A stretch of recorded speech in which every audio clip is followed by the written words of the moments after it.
एक छोटा सा गांव था। गांव के पास एक घना जंगल था। जंगल के किनारे एक पुरानी कोठी थी। कोठी बहुत बड़ी और सुनसान थी। लोग कहते थे कि कोठी में भूत रहते हैं। गांव के लोग कोठी से डरते थे। कोई भी कोठी के पास नहीं जाता था। सूरज ढलने के बाद जंगल से अजीब आवाजें आती थीं। कुछ लोगों ने कोठी में रोशनी देखने का दावा किया था और कुछ ने तो चीखें भी सुनी थीं, लेकिन किसी को भी यकीन नहीं था कि कोठी में क्या था। राजू नाम का एक लड़का था। वह गांव में रहता था। राजू को कहानियां सुनना बहुत पसंद था। वह अक्सर अपने दादा से भूतों की कहानियां सुनता था।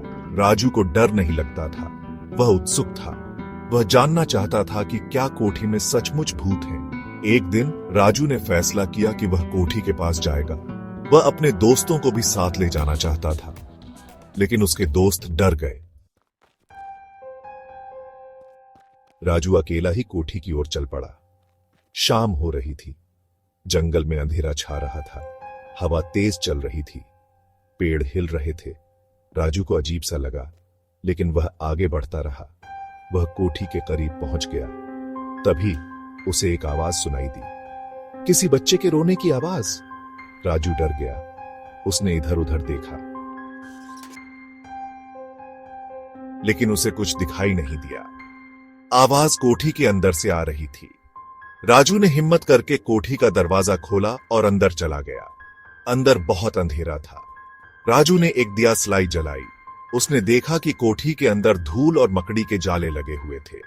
फर्श पर खून के धब्बे थे। अचानक राजू ने फिर से बच्चे के रोने की आवाज सुनी। इस बार आवाज उसके बिल्कुल पास थी। राजू ने पीछे मुड़कर देखा। एक बच्चा खड़ा था।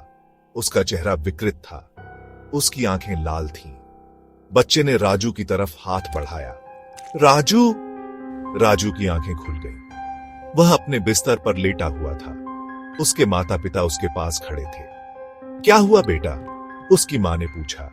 एक बुरा सपना, राजू ने कहा। वह बहुत डर गया था, लेकिन उसे राहत मिली कि यह सिर्फ एक सपना था। राजू ने फैसला किया कि वह अब कभी कोठी के पास नहीं जाएगा।